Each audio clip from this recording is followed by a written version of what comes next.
नमस्कार। कायदा कानून हमारी इंटरव्यू बेस्ड सीरीज के तीसरे एपिसोड में मैं चांदनी हमारे सभी दर्शकों का स्वागत करती हूँ। हमारे साथ स्टूडियो में जुड़ चुके हैं हमारे लीगल एक्सपर्ट प्रोफेसर डॉक्टर तरुण अरोड़ा जी। सर, आपका बहुत अभिनंदन है। शुक्रिया मैडम। जैसे कि हमने पहले 2 एपिसोड्स में जाना कि कंज्यूमर प्रोटेक्शन एक्ट क्या है और कंज्यूमर क्या होता है, अब हमारे इस तीसरे एपिसोड में हम ये देखेंगे कि अगर कोई डिस्प्यूट अराइज होता है, किसी कंज्यूमर को किसी तरह की दिक्कत आती है, तो वो कैसे इंस्टीट्यूशनल फ्रेमवर्क में जा सकते हैं। तो सर, मैं आपसे पहला सवाल यही पूछना चाहूंगी कि अगर कोई भी डिस्प्यूट अराइज होता है तो कैसे इंस्टीट्यूशनल फ्रेमवर्क अवेलेबल है, कौन से कोर्ट्स, कौन से फोरम्स को जो हमारे कंज्यूमर्स हैं वो अप्रोच कर सकते हैं। चांदनी जी, मैं दर्शकों की जानकारी के लिए यह बताना चाहूँगा कि जो हमारा नया कंज्यूमर प्रोटेक्शन एक्ट 2019 का है, इसके अंतर्गत 3 तरह की व्यवस्था दी गई है। उस 3 तरह की व्यवस्था में जो सबसे पहले आता है, national level consumer protection council, दूसरी है स्टेट कंज्यूमर प्रोटेक्शन काउंसिल और तीसरी है डिस्ट्रिक्ट कंज्यूमर प्रोटेक्शन काउंसिल। यानी ये 3 तरह की त्रिस्तरीय ट्राई लेवल 3 टियर फ्रेमवर्क है। जी सर। और ये जो काउंसिल्स स्थापित की गई हैं इस एक्ट के माध्यम से, तो आपको याद होगा कि इसी कायदा कानून श्रृंखला के अंतर्गत हमने इस कानून के बनाए जाने के कुछ उद्देश्यों पर भी चर्चा की थी कि इस कानून का जो उद्देश्य है वह कंज्यूमर्स के जो इंटरेस्ट हैं, जो राइट्स हैं, उनकी बेटर प्रोटेक्शन के लिए एक मैकेनिज्म उपलब्ध करवाना और एक सस्ती व सुलभ कानून व्यवस्था उपलब्ध करवाना। तो उसी के चलते यह जो 3 स्तरीय जिला स्तर पर, राज्य स्तर पर एवं राष्ट्रीय स्तर पर उपभोक्ता संरक्षण परिषदों की स्थापना की गई है। इसके अंतर्गत इन परिषदों को यह दायित्व दिया गया है कि उपभोक्ताओं के हितों की बेहतरी के लिए यह इन तीनों स्तरों पर कार्य करें। अब आप देखिए कि जो नेशनल लेवल की कंज्यूमर प्रोटेक्शन काउंसिल है, उसमें जो हमारी भारत सरकार के यूनियन कैबिनेट के मिनिस्टर हैं उपभोक्ता मामलों के, वो इसके चेयरपर्सन हैं। इसी तरह जो राज्य स्तर की हमारी परिषद है स्टेट कंज्यूमर प्रोटेक्शन काउंसिल, उसके जो चेयरमैन होंगे वो भी राज्य कैबिनेट के, स्टेट कैबिनेट के मिनिस्टर होंगे।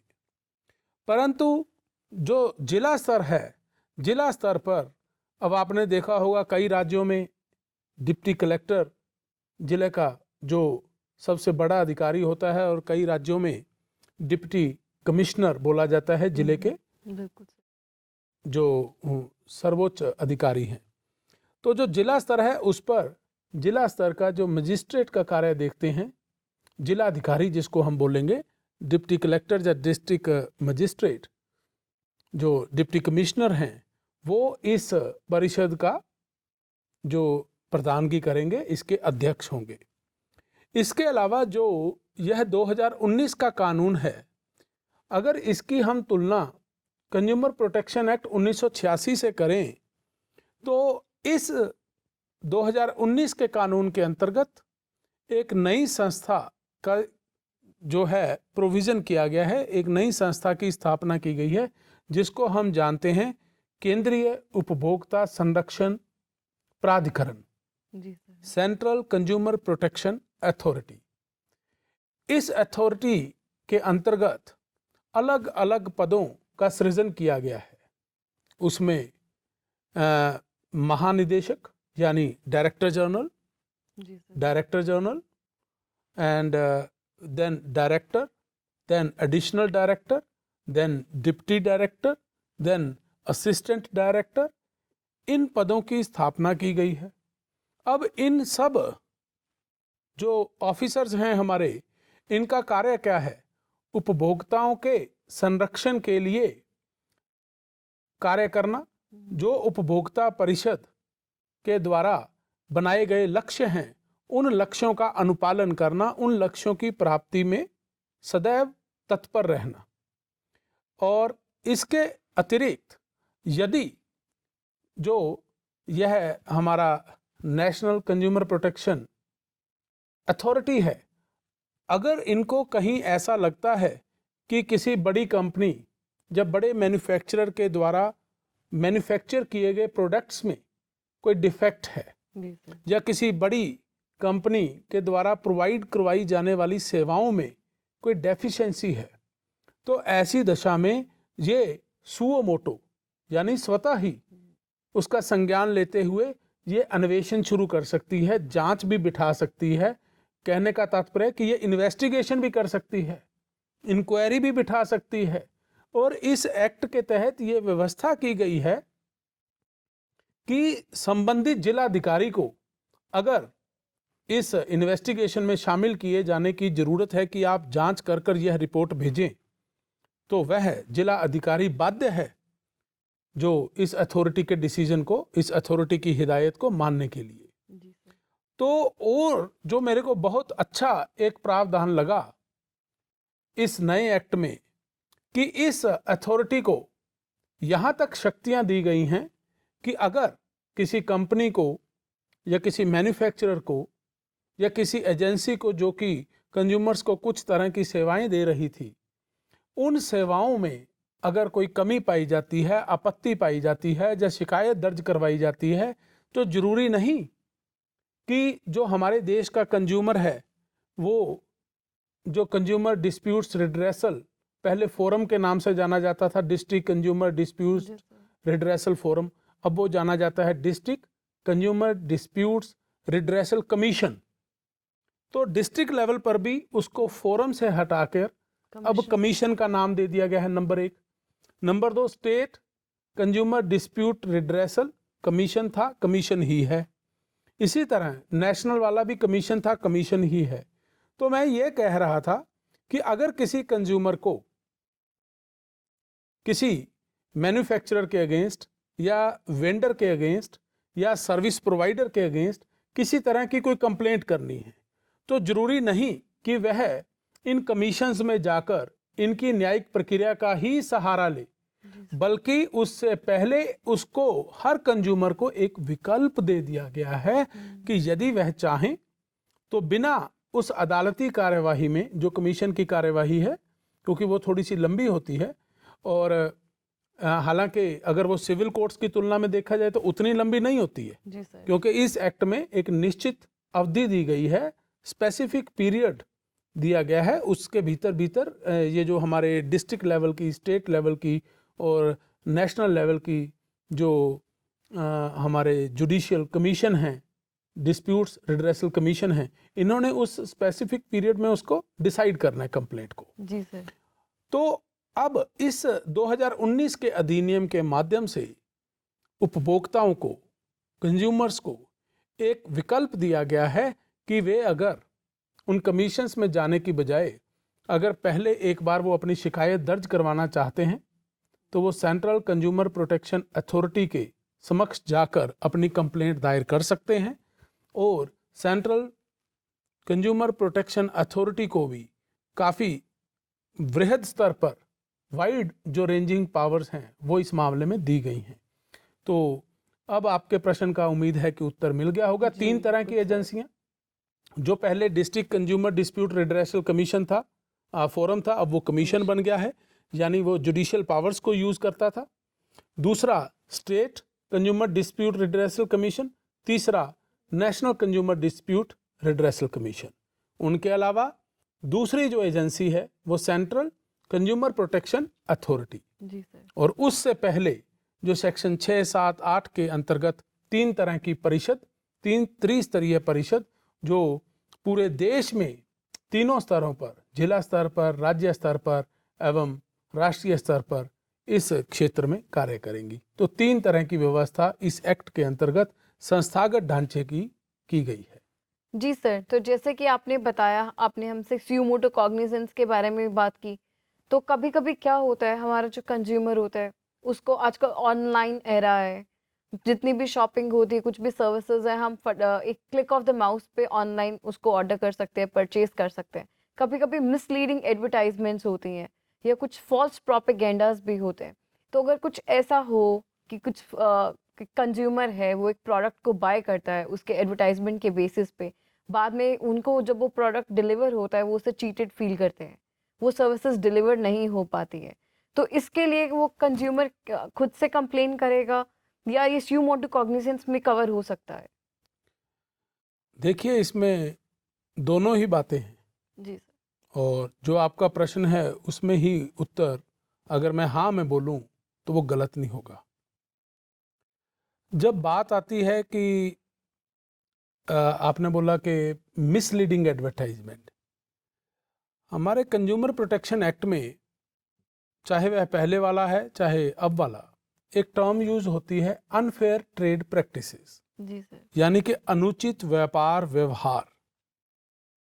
अब देखिए, इस शब्द की जो परिभाषा है इस एक्ट में वो इतनी व्यापक है, यानी वाइडर इम्प्लीकेशंस हैं उसकी, कि उसमें अगर उपभोक्ताओं के, कंज्यूमर्स के जो इंटरेस्ट हैं उनसे किसी भी तरीके का कोई कॉम्प्रोमाइज होता है, जी सर। वेंडर की तरफ से, मैन्युफैक्चरर की तरफ से, सर्विस प्रोवाइडर की तरफ से, तो उस कॉम्प्रोमाइज को इसमें कवर किया जा सकता है।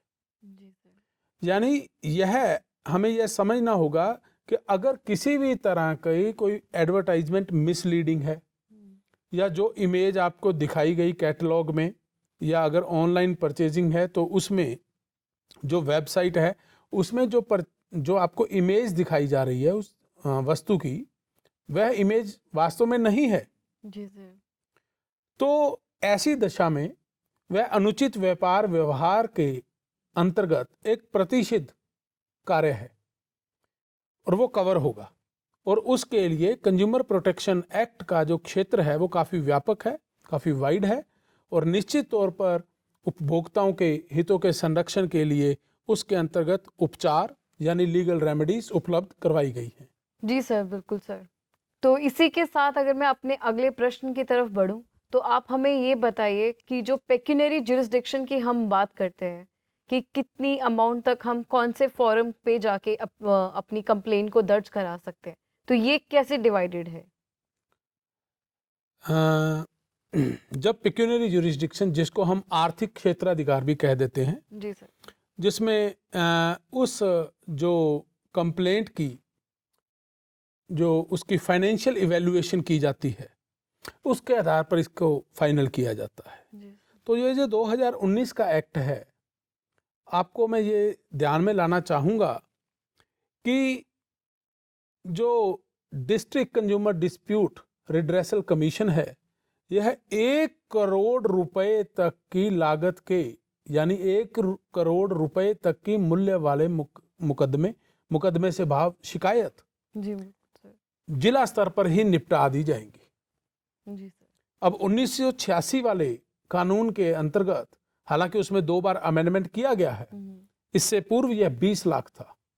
आप देखिए सामाजिक आर्थिक परिस्थितियों में कितना भारी बदलाव आया है, और उस बदलाव के चलते इस कानून में जो संशोधन किया गया, 20 लाख से 1 करोड़ रुपए तक के मामलों का, शिकायतों का निवारण जिला स्तर पर ही किया जा सकता है। और अगर किसी मामले का, किसी वस्तु का, किसी सेवा का जो मूल्य है वो 1 करोड़ से ऊपर है और 10 करोड़ से नीचे है, तो ऐसी जो स्थिति में जो हमारा राज्य स्तर का, स्टेट लेवल का कंज्यूमर डिस्प्यूट रिड्रेसल कमीशन है, वह ऐसी शिकायतों की सुनवाई करेगा। जी सर।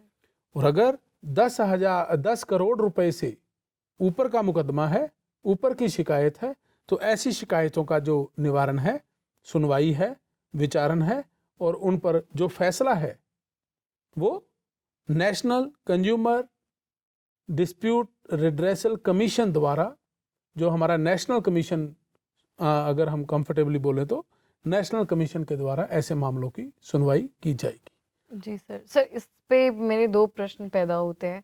एक तो मैं ये पूछना चाहती हूँ कि जो हम डिस्ट्रिक्ट की लिमिट है या स्टेट कमीशंस की लिमिट है, क्या ये वेरी करती है स्टेट टू स्टेट या डिस्ट्रिक्ट टू डिस्ट्रिक्ट, या सबकी सेम है? नहीं, क्योंकि यह हमारे देश का राष्ट्रीय कानून है, जी तो सर। यह पूरे राष्ट्र में एक साथ यानी एक रूप तरीके से यूनिफॉर्मली एप्लीकेबल होता है। जी सर, और मेरा दूसरा सवाल ये था कि हम सिविल प्रोसीजर कोड में भी पेक्यूनियरी जुरिस्डिक्शन पढ़ते हैं, जी तो क्या उसके प्रोविजंस का कुछ इंटर रिलेशन है इसके साथ? जी नहीं, क्योंकि सिविल प्रोसीजर कोड जो है वो सिविल कोर्ट्स पर लागू होता है। जी सर। यहाँ पर जो इनकी शिकायत निवारण प्रणाली है, जो कंज्यूमर डिस्प्यूट रिड्रेसल मैकेनिज्म है, वो इस एक्ट के अधीन स्थापित किया गया है। जी सर। तो कानूनों की व्याख्या का एक नियम होता है कि अगर सामान्य कानून व विशेष कानून में एक ही मुद्दे पर दो तरह की व्यवस्थाएं की जाएं, तो विशेष कानून के जो प्रोविजन हैं, विशेष कानून के जो उपबंध हैं, प्रावधान हैं, वह अधिप्रभावी होंगे, यानी ओवरराइडिंग इफेक्ट जो दिया जाएगा वो स्पेशल लॉ को दिया जाएगा। जी सर। तो चांदनी जी, जो सिविल लॉ है वह है जनरल लॉ, जी सर। जो कंज्यूमर प्रोटेक्शन लॉ है यह है स्पेशल लॉ। और दूसरी बात, इस स्पेशल लॉ होने के साथ साथ यह बेनिफिशियल लेजिस्लेशन भी है। बिल्कुल सर। तो इसके तहत जो हमारी शिकायत निवारण प्रणाली है, डिस्प्यूट रिड्रेसल जो हमारा मैकेनिज्म है वो अलग है, और सिविल प्रोसीजर कोड के नियम सिर्फ प्रक्रिया के संबंध में कुछ हद तक लागू हो सकते हैं। जी सर, जहाँ पे स्पेशल प्रोविजन ना अवेलेबल हो वहाँ जनरल जी, प्रोविजन। जैसे अगर इनकी जो शक्तियां होंगी, जी सर। जो तीनों स्तर के कमीशन हैं हमारे, डिस्प्यूट रिड्रेसल कमीशन, चाहे वो जिला स्तर का है, चाहे वह राज्य स्तर का है, चाहे वह राष्ट्रीय स्तर का है, इनकी जो शक्तियां होंगी और इनका जो प्रास्थिति यानी स्टेटस होगा वो सिविल कोर्ट्स के बराबर का होगा, और इनके समक्ष संचालित की जाने वाली सारी कार्यवाहियों को सिविल कोर्ट की कार्यवाही की तरह न्यायिक कार्यवाही ही माना जाएगा, उसके समान ही इनको समझा जाएगा। जी सर, इसी के साथ मैं अपने नेक्स्ट क्वेश्चन की तरफ बढ़ती हूँ। जी सर, जैसे कि पुराने एक्ट कंज्यूमर प्रोटेक्शन एक्ट 1986 का जो एक्ट था, उसमें ऐसा पाया गया था कि जो एक कंज्यूमर है वो वहीं पे जाके कंप्लेंट फाइल कर सकता है जहाँ पे उसको सर्विसेज डिलीवर हुई हो या जहाँ पे कुछ प्रोडक्ट डिफेक्ट आया हो। क्या इसमें से कुछ डेविएशन आई है नए एक्ट में, या कंज्यूमर अब कहाँ कंप्लेंट कर सकता है, किसको देखा जाएगा? हाँ, तो आप जो है यानी प्लेस ऑफ सुइंग की बात कर रही जी हैं सर। कि प्लेस ऑफ कंप्लेंट। जी सर, बिल्कुल। सो प्लेस ऑफ कंप्लेंट के संबंध में जो आजकल चूंकि ऑनलाइन परचेजिंग का ज़माना है, डिजिटल शॉपिंग बच्चे भी कर रहे हैं, बड़े भी कर रहे हैं, समाज का हर वर्ग कर रहा है, तो देखिए उसमें हमारी संसद की दूरदर्शिता, जी सर। हमारे जो कानून के निर्माता हैं उनकी आप दूरदर्शिता देखिए कि यह आने वाली पीढ़ियों पर जो हमारे वर्तमान परिप्रेक्ष्य में भी चल रहा है उन पर हर वर्ग को शामिल कर रहा है। बड़ा ही समावेशित कानून है, यह इंक्लूसिव लॉ जिसको आप बोलेंगे। जी सर। तो सबको साथ लेकर चल रहा है, और उसी के चलते यह बदलाव किया गया है प्लेस ऑफ जुरिस्डिक्शन जो है सुइंग। तो उसमें क्या है कि पहले तो यह होता था कि मुकदमा या वाद या शिकायत वहां दर्ज कराई जाएगी जहां वाद का कारण उत्पन्न हुआ था, कॉज ऑफ एक्शन अराइज हुआ था, ठीक है, जी सर। या फिर जहां पर रिस्पोंडेंट रहता था। जी सर। रिस्पोंडेंट से भाव, अगर आप कंज्यूमर प्रोटेक्शन एक्ट की बात करें तो यहाँ रिस्पोंडेंट कौन है? यहाँ रिस्पोंडेंट है सर्विस प्रोवाइडर या वेंडर, जिसने वो चीज बेची, ठीक है। तो ऐसी दशा में अब क्या है, इस नए कानून में यह परिवर्तन कर दिया गया है, जहां क्रेता यानी खरीदार यानी कंज्यूमर रह रहा है, इस कानून के अंतर्गत जो नई व्यवस्था की गई है यह उस जिले में भी जहां कंज्यूमर खुद रह रहा है वहां पर भी वो वाद संस्थित कर सकता है, वहां पर भी वो अपनी शिकायत दर्ज करवा सकता है। तो ये माने हम ये कानून जो है ये बायर की फेवर में है ज्यादा? जी हाँ बिल्कुल, क्योंकि देखिए यह एक प्रगतिशील कानून है। जी सर। यानी कि प्रोग्रेसिव लेजिस्लेशन है, और जो आपने बोला कि बायर की फेवर में है, बड़ा ही आपने उपयुक्त प्रश्न पैदा उठाया है। क्योंकि देखिए, मैंने पहले भी अर्ज किया कि यह जो लेजिस्लेशन है यह बेनिफिशियल लेजिस्लेशन है। जी सर। तो इसकी जो इंटरप्रिटेशन है वो बेनिफिशियल ही होगी। बेनिफिशियल लेजिस्लेशन से मतलब कि वह कानून जो किसी एक विशेष वर्ग को लाभ पहुंचाने के लिए या उनके हितों के संरक्षण के लिए बनाया गया हो, जी सर। उसको हम बेनिफिशियल लेजिस्लेशन कहते हैं। तो निश्चित तौर पर यह कानून जो है उपभोक्ताओं के हक में है। तो जैसे हम लीगल मैक्सिम की बात करते हैं, caveat emptor, let the buyer be aware, तो इसकी कितनी सिग्निफिकेंस रह गई है अब? देखिए, इसकी सिग्निफिकेंस तो जो हमारा पिछला कंज्यूमर प्रोटेक्शन एक्ट था उसके बाद से ही एक काइंड ऑफ एक्सटिंग्विशिंग पॉइंट पर है, वैनिशिंग है। जी सर। क्योंकि ये जरूर है कि आम जिंदगी में हम कहते हैं कि जब वस्तु खरीद रहे हैं या कोई जगह खरीद रहे हैं या कोई सेवाएं हम प्राप्त करना चाह रहे हैं तो हमें अपनी आंखें खुली रखकर वो खरीदनी चाहिए। बिल्कुल। परंतु फिर भी अब यह है कि जो हमारा ये कमर्शलाइजेशन का दौर चला है, तो सरकारों को भी समझ आता है कि कहीं ना कहीं हमारा जो कंज्यूमर है, जो आम नागरिक है, वो भोला है। हो सकता है उसको कानूनों की जागरूकता उतनी ना हो, तो ऐसी जागरूकता के अभाव में जो उपभोक्ता का, कंज्यूमर का शोषण हो सकता है, तो उस शोषण के विरुद्ध सरकार का जो एक पैटर्नल लाइबिलिटी है, एक संरक्षक का दायित्व है, उस दायित्व के मद्देनज़र सरकार ने अब यह कंज्यूमर के हक में एक कानून बनाया है। तो कैविएट एम्प्टर की रेलेवेंस उतनी नहीं रह गई है लीगली जितनी कि आज से 30 साल 35 साल पूर्व थी। उसकी अब जो सिग्निफिकेंस है काफ़ी कम होती गई है, क्योंकि कंज्यूमर की प्रोटेक्शन के लिए मतलब विभिन्न प्रकार के कानून हमारे देश में बनाए गए हैं। जी सर। तो इसी के साथ हम हमारे एपिसोड नंबर 3 के अंत में आते हैं। आज हमने जाना कि कौन कौन से इंस्टीट्यूशनल फ्रेमवर्क्स अवेलेबल हैं, हम कौन से कमीशन या कोर्ट्स में जाके अप्रोच कर सकते हैं। अब मैं भी कंज्यूमर हूँ, कंज्यूमर होने के नाते मुझे ये समझ में आया कि डिस्ट्रिक्ट, स्टेट और नेशनल लेवल के 3 फोरम्स हमारे पास अवेलेबल हैं, जिनकी पेक्यूनियरी जुरिस्डिक्शन अलग अलग है। डिस्ट्रिक्ट कोर्ट में 1 करोड़ के नीचे से केसेस तक जा सकते हैं। स्टेट कोर्ट्स में 1 से लेके 10 करोड़ के अमाउंट के केसेस जा सकते हैं, और जो केसेस 10 करोड़ के अमाउंट को एक्सीड करते हैं वो हम नेशनल कमीशन में जा सकते हैं। तो सर यही था।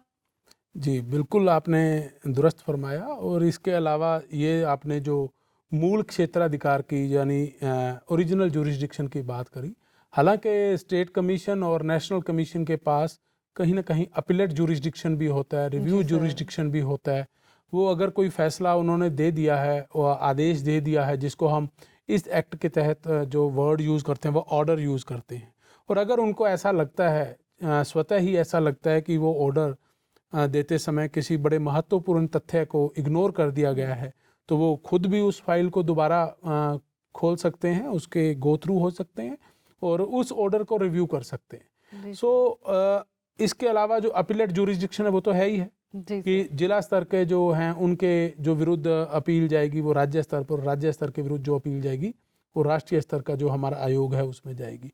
तो इस तरह से जो इनका क्षेत्राधिकार है उसके बारे में आपने दुरुस्त फरमाया। और चूँकि जो पिक्यूनरी जुरिस्डिक्शन है, वाद मूल्य, शिकायत के मूल्य के आधार पे, वो बिल्कुल यही है 1 करोड़, 1 करोड़ से 10 करोड़ और 10 करोड़ से ऊपर। जी सर। तो मैं उम्मीद करती हूँ कि आज हमारी तरफ से दी गई जानकारी आप सबके बहुत काम की होगी। आपको पता होगा कि कंज्यूमर होने के नाते आप कहाँ अपनी डिस्प्यूट्स को के लिए जा सकते हैं और आप इसको अच्छे से यूज़ करेंगे। तो सर मैं आपका बहुत बहुत धन्यवाद करना चाहूँगी, आप हमारे साथ जुड़े, आपने हमारे साथ इतनी जानकारी शेयर की। जी धन्यवाद। और हम अब अपने नेक्स्ट एपिसोड जो कि एपिसोड नंबर 4 होगा, उसमें हम डिस्कस करेंगे कि जो हमारा डिस्ट्रिक्ट फोरम है, डिस्ट्रिक्ट कमीशन है, उसको डिटेल में देखेंगे कि उसकी क्या पावर्स हैं, वहाँ पे कैसे अप्रोच किया जा सकता है। ये हम सब देखेंगे अपने अगले एपिसोड में। धन्यवाद।